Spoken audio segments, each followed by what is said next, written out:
Alright lads, let's talk about this thing.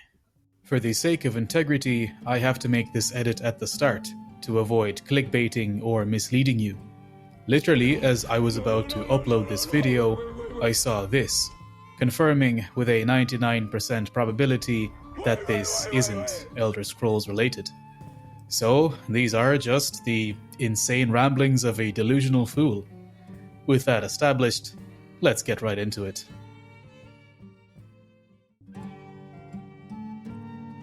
So on the 29th of November 2025, Jeff Keighley, who is the executive producer and host of the Game Awards, which is happening next Thursday, December the 11th, posted this image on his Twitter with the caption, "Regal, inspiring." Thickness of it. Oh my god. It even has a watermark. These were not random words, rather encrypted coordinates, as every 3 square meters of the world has a unique 3-word combination.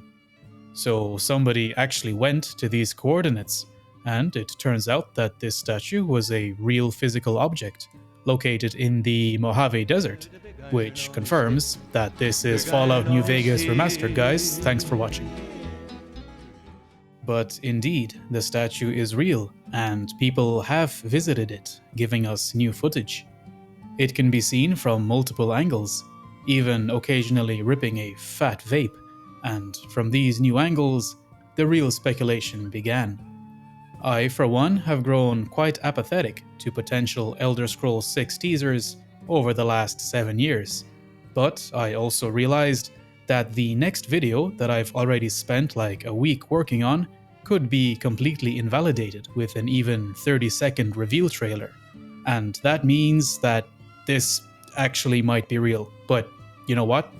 I'll take it.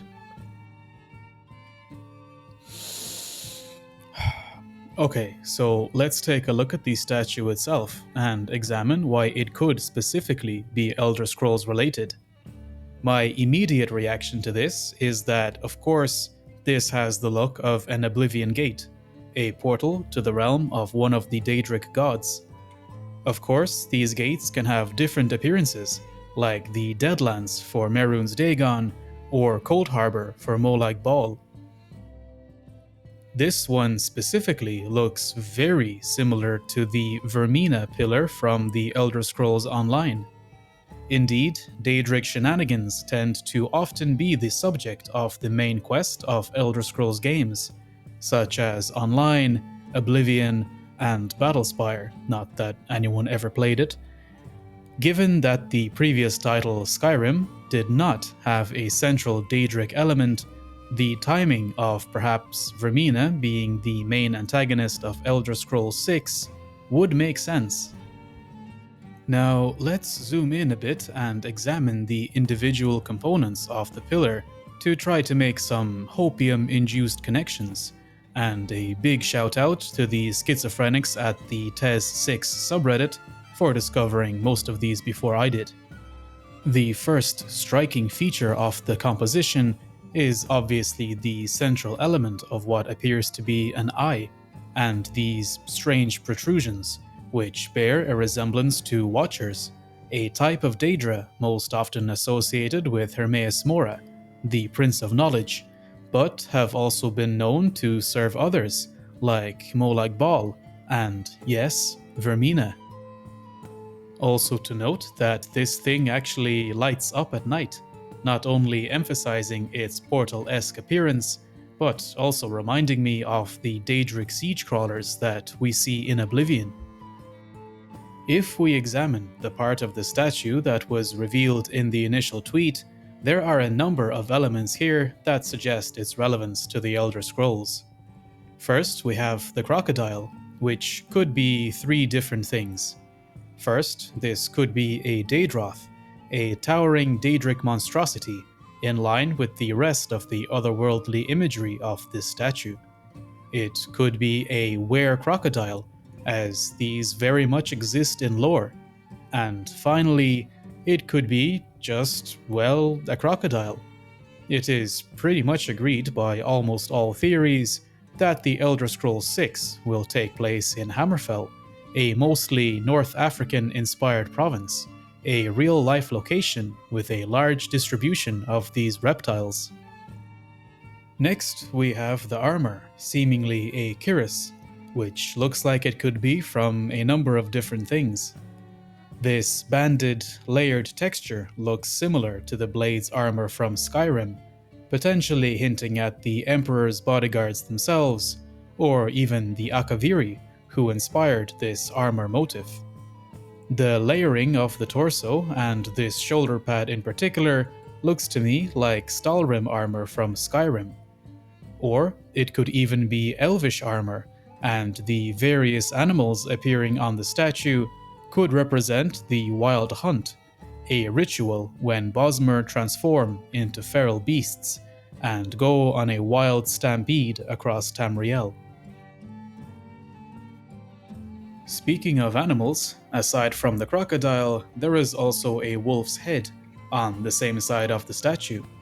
There is also a bear, a potential Stormcloak reference maybe, a snake, and a bird, all possibly being Wild Hunt transformations, or could be relating to another Daedra, Hircine. The Lord of the Hunt is associated with animals, and despite this being mostly Vermina-related statue, Daedric gods have been known to work together in the past, such as Azura, Boethia, and Mephala, creating the Chimer and later Dunmer Society. So too could Hircine and Vermina be working towards a common goal. The snake and bird deserve a separate mention. While snakes are also associated with Vermina, the Prince of Nightmares, given that the game is most likely set in Hammerfell, the reptile could be a reference to that.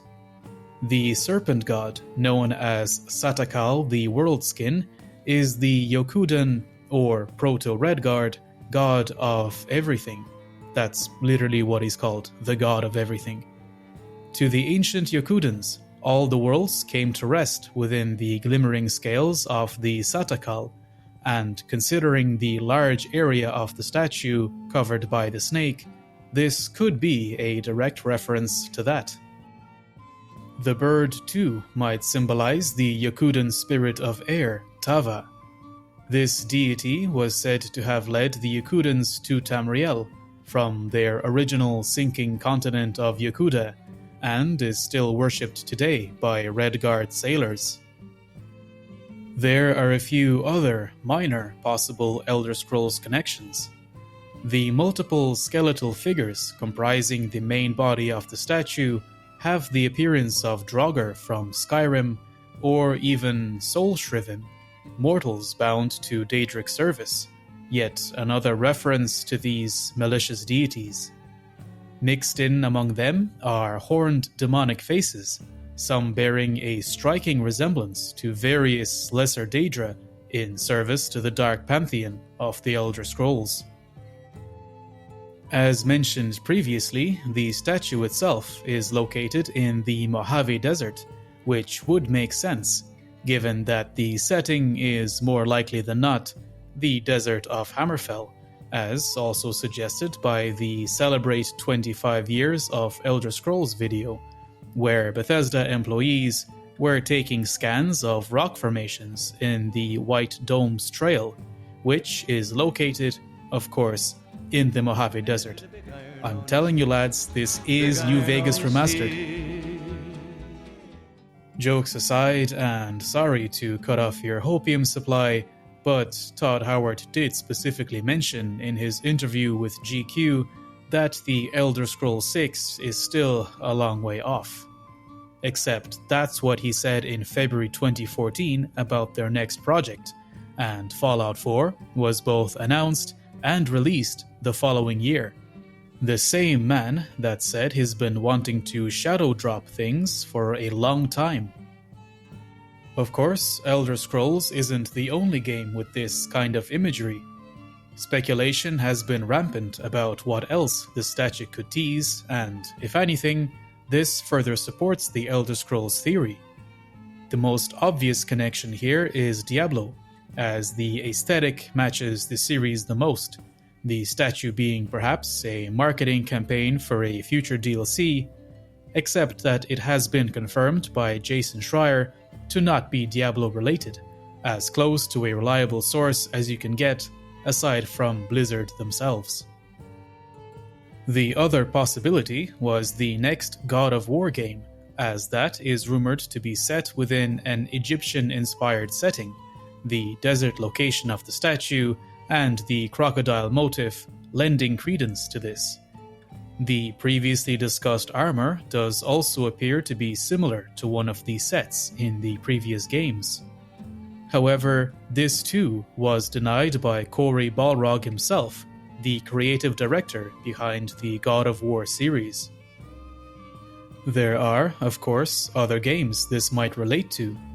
The demonic imagery may correspond to Doom, another Bethesda IP, or to the upcoming third-person shooter ScRoLls, the lit-up statue particularly reminiscent of the game's aesthetic.